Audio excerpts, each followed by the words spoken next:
Yes phone tapping పైన SIT విచారణ కొనసాగుతోంది. అయితే సిట్ ముందు వాంగ్మూలం ఇవ్వడం కోసం పిసిసి చీఫ్ మహేష్ కుమార్ గౌడ్ అక్కడికి చేరుకున్నారు.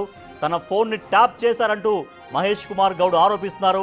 సో మహేష్ కుమార్ గౌడ్ ఆరోపణల నేపథ్యంలో ఎట్లా జరిగింది, ఎందుకు జరిగింది, ఏ రకంగా ఫోన్ ట్యాపింగ్ చేశారు అనే దానిపైన పూర్తిగా తన వాంగ్మూలాన్ని అందించడం కోసం PCC chief Mahesh Kumar Goud SIT అధికారుల దగ్గరికి చేరుకున్నారు. సో అక్కడ కాంగ్రెస్ కార్యకర్తలు భారీగా తరలివచ్చారు. సో ఫోన్ ట్యాపింగ్ విషయంలో సిట్ అనేది తన డీటెయిల్డ్గా తన ఎంక్వైరీ కొనసాగిస్తుంది, విచారణ కొనసాగిస్తుంది. దీంట్లో భాగంగా ఇప్పటికే అనేక మందిని విచారిస్తుంది, అనేక మంది దగ్గర సాక్షుల దగ్గర వాంగ్మూలాలు తీసుకుంటుంది. సో దాంట్లో భాగంగానే తన ఫోన్ ట్యాప్ అయిందని పిసిసి చీఫ్ మహేష్ కుమార్ గౌడ్ తన వాంగ్మూలాన్ని సిట్ అధికారుల ముందు అందించడం కోసం సిట్ కార్యాలయానికి అంటే పంజాగుట్ట పిఎస్కు చేరుకున్నారు PCC chief Mahesh Kumar Goud.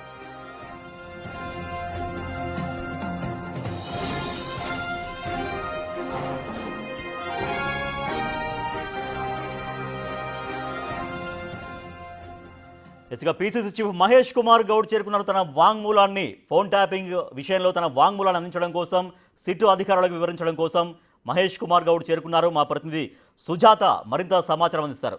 Sujatha, phone tapping విషయంలో విచారణ జరుగుతూ ఉంది. దాంట్లో భాగంగా తన వాంగ్మూలాన్ని అందించడం కోసం పిసిసి చీఫ్ అక్కడికి చేరుకున్నారు. సో ఆయన ఏం చెప్తున్నారు, ఎటువంటి వాంగ్మూలం ఇచ్చే అవకాశం ఉందిగా తెలుస్తోంది? ఫోన్ ట్యాపింగ్ కేసులో దాదాపు 300 బాధితులు ఉన్నట్లుగా అటు సిట్ అధికారులు గుర్తించారు. ఇందులో భాగంగానే బాధితుడైనటువంటి టీపీసీసీ చీఫ్ మహేష్ కుమార్ గౌడ్ కొద్దిసేపటి క్రితమే జూబ్లీహిల్స్ పోలీస్ స్టేషన్కి చేరుకున్నారు. అయితే మహేష్ కుమార్ గౌడ్ వచ్చేటువంటి సమయంలో కాంగ్రెస్ కార్యకర్తలు, నాయకులు పెద్ద ఎత్తున ఇక్కడికి చేరుకొని మహేష్ గౌడ్ జిందాబాద్ అంటూ కాంగ్రెస్ నాయకత్వం వర్ధిల్లాలి అంటూ నినాదాలు చేశారు. లోపలికి వెళ్ళేటువంటి సమయంలో కూడా అటు పోలీసులకి, కార్యకర్తలకి చిన్న ఉద్రిక్త వాతావరణం చోటు చేసుకుంది. ఎందుకంటే లోపలికి మహేష్ కుమార్ గౌడ్తో పాటు వెళ్తాము అని నాయకులు వెళ్తున్నప్పుడు ఆ టైంలో లోపలికి ఎవరికి అనుమతి లేదంటూ పోలీసులు కూడా కార్యకర్తల్ని అదేవిధంగా నాయకుల్ని ఇక్కడే ఆపేశారు. మహేష్ కుమార్ గౌడ్తో పాటు ఎంపీ అనిల్ కుమార్ యాదవ్ కూడా కొద్దిసేపటి క్రితమే లోపలికి వెళ్లారు. ప్రధానంగా 2023లో టీపీసీసీ వైస్ ప్రెసిడెంట్గా, వర్కింగ్ ప్రెసిడెంట్గా పనిచేసినటువంటి మహేష్ కుమార్ గౌడ్ ఫోన్ ట్యాప్ అయింది అని చెప్పేసి మొదట ఫిర్యాదు చేసినప్పటికీ అప్పుడు ఉన్నటువంటి పరిస్థితిలో ఫోన్ ట్యాపింగ్ సంబంధించి విచారణ కొనసాగేటువంటి టైంలో కీలక ఎవిడెన్స్ని కలెక్ట్ చేసినటువంటి సిట్ అధికారులు ఈరోజు స్టేట్మెంట్ని రికార్డ్ చేస్తాము రావాలి అంటూ నోటీసులు జారీ చేయడంలో ఈరోజు టీపీసీసీ ప్రెసిడెంట్ అటు మహేష్ కుమార్ గౌడ్ కొద్దిసేపటి క్రితమే లోపలికి వెళ్లారు. అయితే తను వాడినటువంటి ఫోన్స్ ఏంటి, ఎన్ని ఫోన్స్ అనేవి ట్యాపింగ్ అయ్యాయి, ఏ టైంలో ట్యాపింగ్ అయ్యాయి అన్న విషయాలన్నిటినీ కూడా అటు మహేష్ కుమార్ గౌడ్ నుంచి స్టేట్మెంట్ రికార్డ్ చేస్తారు. ఇప్పటికే ఈ చుట్టుపక్కలంతా కూడా అటు కాంగ్రెస్ కార్యకర్తలు, నాయకులతో మొత్తం కూడా నిలిచిపోయారు. ఒకవైపు ట్రాఫిక్ కూడా ఎక్కడికక్కడ నిలిచిపోతుంటే ట్రాఫిక్ పోలీసులు క్లియర్ చేస్తున్నారు. మొదటి నుంచి ఈ కేసుకి సంబంధించి ప్రధానంగా అప్పుడు ప్రతిపక్ష పార్టీ అయినటువంటి కాంగ్రెస్ పార్టీలో ఉన్నటువంటి నాయకులు, అదేవిధంగా వారి కుటుంబ సభ్యుల ఫోన్ ట్యాపింగ్ జరిగిందని ప్రధాన ఆరోపణలు. ఆ నేపథ్యంలోనే ఇప్పటికే సిట్ అధికారులు దాదాపు 300 మందికి పైగానే బాధితులని మొత్తాన్ని కూడా లిస్టుని ప్రిపేర్ చేసి వాళ్ళకు ఒక్కొక్కరిగా నోటీసులు జారీ చేయడంతో పాటు ఆ తర్వాత వాళ్ళకి నోటీసులు జారీ చేసి స్టేట్మెంట్ని కూడా రికార్డ్ చేస్తున్నటువంటి పరిస్థితి ఉంది. ప్రస్తుతానికైతే మహేష్ కుమార్ గౌడ్ లోపలికి వెళ్లారు. ఇప్పటికే ఇటు పోలీస్ స్టేషన్ వద్ద కాంగ్రెస్ కార్యకర్తలు, నాయకులు పెద్ద ఎత్తున చేరుకున్నటువంటి పరిస్థితి ఉంది. మరోవైపు ఇక్కడ సిచ్యువేషన్ కూడా పోలీసులు కంట్రోల్ చేసే ప్రయత్నం చేస్తున్నారు. కార్యకర్తలు, నాయకులు పెద్ద ఎత్తున చేరుకున్నారు. ఎందుకంటే స్టేట్మెంట్ని రికార్డ్ చేసిన తర్వాత అసలుకి అప్పుడు ఫోన్ ట్యాపింగ్ ఎలా జరిగింది, అదేవిధంగా తన నుంచి ఎలాంటి ఆధారాలన్నింటినీ కూడా ప్రభాకర్ రావు వీళ్ళు సేకరించారన్న విషయాలన్నింటినీ కూడా అడిగే అవకాశం కనిపిస్తుంది. మరోవైపు ఎందుకంటే ఇందులో ప్రధానంగా ప్రణీత్ రావే దగ్గరుండి ఫోన్ ట్యాపింగ్ చేయించడం, ఆ లిస్ట్ ని ప్రిపేర్ చేయడం, ఇవన్నీ కూడా తానే దగ్గరుండి చేశాడు అన్న విషయాలను కూడా రాబట్టారు. ప్రభాకర్ రావు తనకి ఏం సంబంధం లేదు అని చెప్తున్నారు. సుజాత, ఎవరైతే విచారణ ఎదుర్కొంటున్నారో వాళ్ళకి ఎటువంటి క్వశ్చన్స్ ఎదురవుతున్నట్టుగా తెలుస్తోంది. ఇప్పుడు నిందితులు వేరు, తర్వాత ఇప్పుడు బాధితులు వేరు కాబట్టి బాధితులు ఎటువంటి అంశాలు వాళ్ళకు చెప్తున్నారు, దాంట్లో భాగంగా పిసిసి చీఫ్ మహేష్ కుమార్ గౌడ్ కూడా ఎటువంటి విషయాలన్నీ కూడా సిట్ అధికారుల ముందు పెట్టే అవకాశం ఉంది?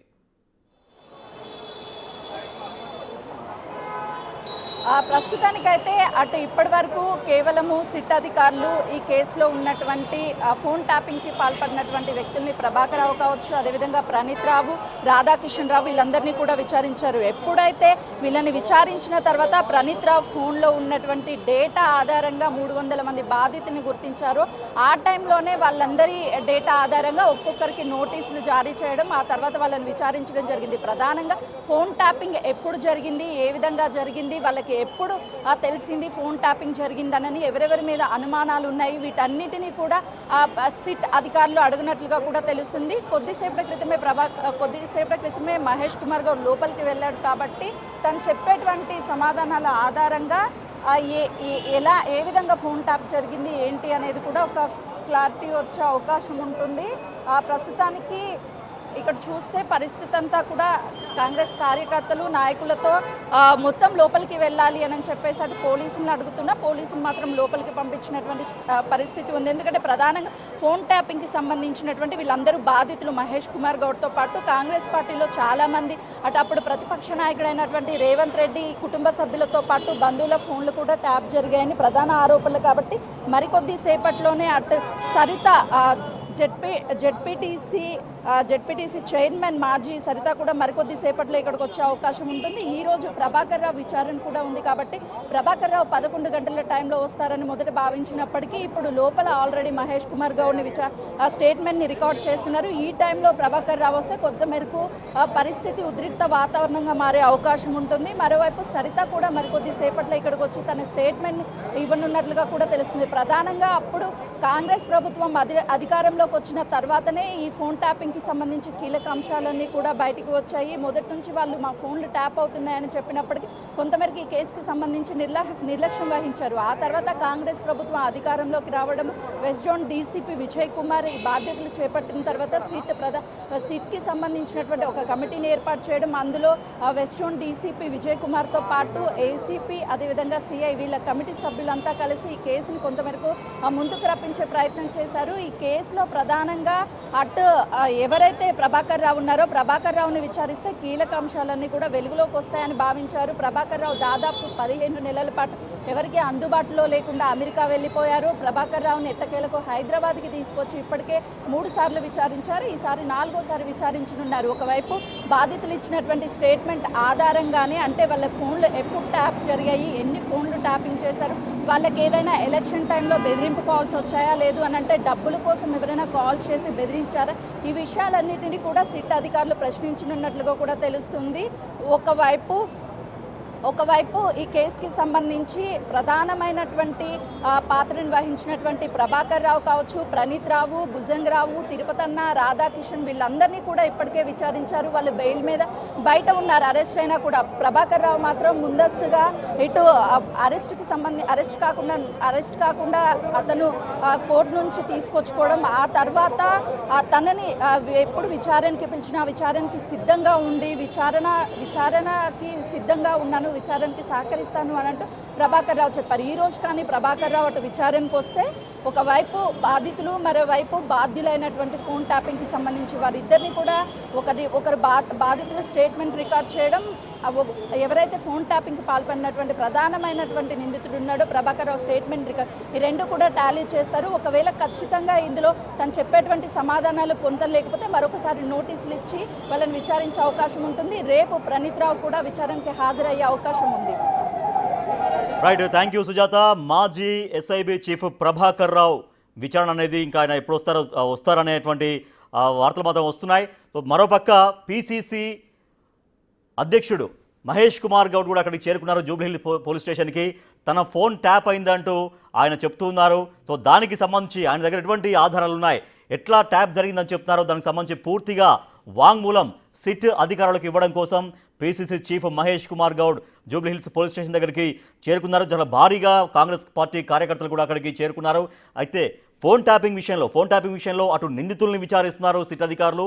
మరోపక్క ఎవరైతే బాధితులుగా ఉన్నారో వాళ్ళ దగ్గర నుంచి కూడా వాళ్ళ వాంగ్మూలాల్ని తీసుకుంటున్నారు. దాంట్లో భాగంగానే పీసీసీ చీఫ్ మహేష్ కుమార్ గౌడ్ అక్కడికి చేరుకున్నారు. తన స్టేట్మెంట్ని ఇవ్వబోతున్నారు. ఎస్, అక్కడే మా ఇన్పుట్ ఎడిటర్ పవన్ కూడా మనకు అందుబాటులో ఉన్నారు లైవ్లో. S Pavan, PCC chief Mahesh Kumar Goud ఎటువంటి వాంగ్మూలం ఇవ్వబోతున్నారు? అంటే ఆయన ఫోన్ ట్యాపింగ్ ఎట్లా జరిగింది, ఎన్ని ఫోన్స్ ట్యాపింగ్ జరిగిందని చెప్తున్నారు, ఏ విధంగా తన దగ్గర ఎటువంటి ఆధారాలు ఉన్నాయి, ఆ ఆధారాలని ఎట్లా అధికారుల ముందు ఉంచబోతున్నారు?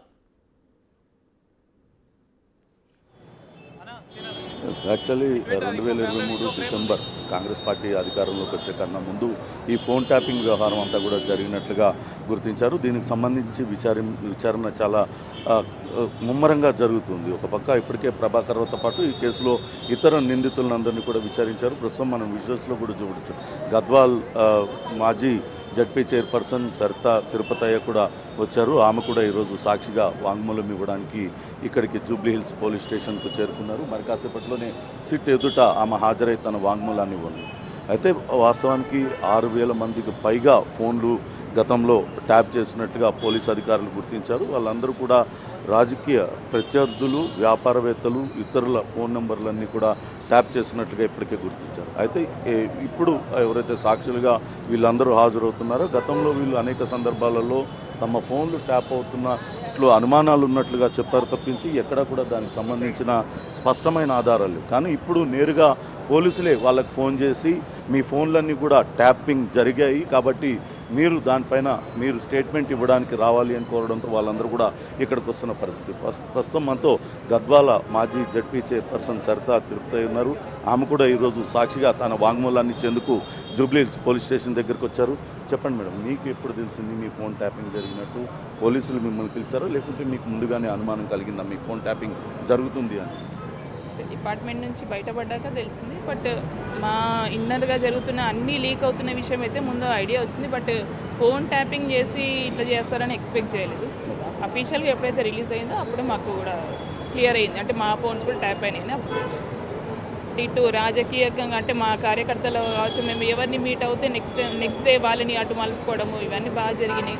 మా ఫైనాన్షియల్గా కావచ్చు చాలా విషయాలలో కూడా ఓపెన్ అయిన విషయం తెలుసు.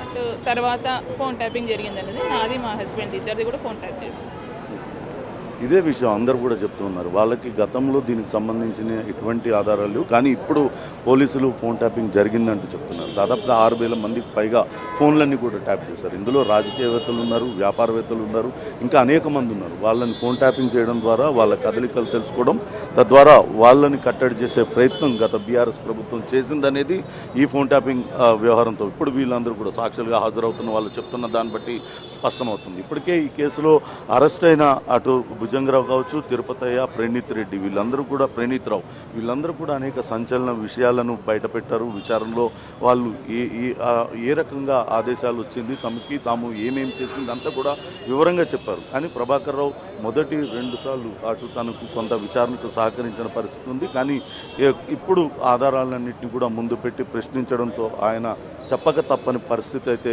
నెలకొనుంది. ఇప్పటికే ప్రణీత్ రావును కూడా మరోమారు జూబ్లీ హిల్స్ పోలీసులు అటు సిట్ అధికారులు 2 రోజులుగా పిలుస్తున్నారు కంటిన్యూస్గా. ఎందుకు పవన్, ఇప్పటికే పీసీసీ చీఫ్ మహేష్ కుమార్ గౌడ్ వెళ్ళారు, లోపలికి వెళ్ళారు, తన స్టేట్మెంట్ అనేది ఇస్తున్నారు. మళ్ళీ ఇప్పుడు సరితా తిరుపతయ్య గద్వాల మాజీ జడ్పీ చైర్పర్సన్ ఆమె కూడా లోపలికి వెళ్తున్నారు.